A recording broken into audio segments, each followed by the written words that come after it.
Guys, good evening. Good evening to all.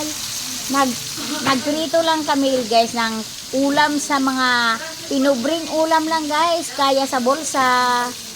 Ito guys, mga danggit. Ayan pa guys, oh. Ayan.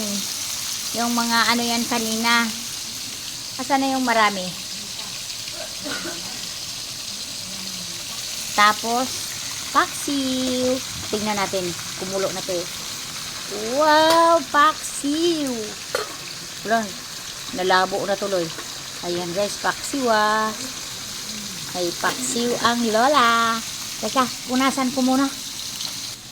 Konti na lang guys, malapit na ma-finish. Pagprito. Lang siya.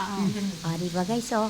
Ang dami guys, danggit. Pangkaya sa bulsa. Pero sikat naman yung pinakain namin ang aming mga beautiful na pamangkin. Yuhu! Yan. Yung iba tulog na. Kanina dapat yun. Tinula. Asa na ba yun? Pakita ko muna yung tinulang danggit. Pangkaya lang sa bulsa yan guys ha. Ay, yan. Diapa guys, diapa guys. Ano yan? Ano yan? Ah, fried rice. Ayan. Fried rice yan guys. Ayan. Oh, Di lang to. O yan. Sarap yan. Masarap yan. Mainit pa yan.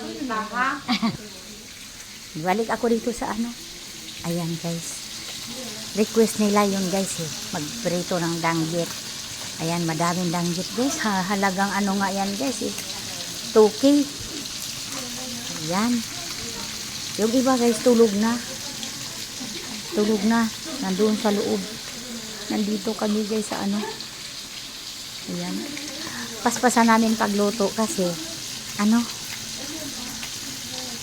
para makakain na. Ayaw kong kumain na hanggat nagluluto. Ay, malapit na maluto ang aking paksiw. Ayan guys. Ay, wala pa oy. Buhay pa nga. Oh, hindi pa. Kala ko na uling na. Ay, danggit. Yan, kumain na yun sila guys. Kaya mamimiss na namin sila guys kasi malapit na sila uwi. Yan. Nag-booking na nga ng ano patungong Maynila. Uwi kasi yun sila ng Australia guys. Dumating yan nung one day no? June 1. Kaya, ayan. Tuloy-tuloy lang namin ang aming pagprito. Kunti na lang yun eh, nandun sa planggana. Ayan, thank you for watching guys.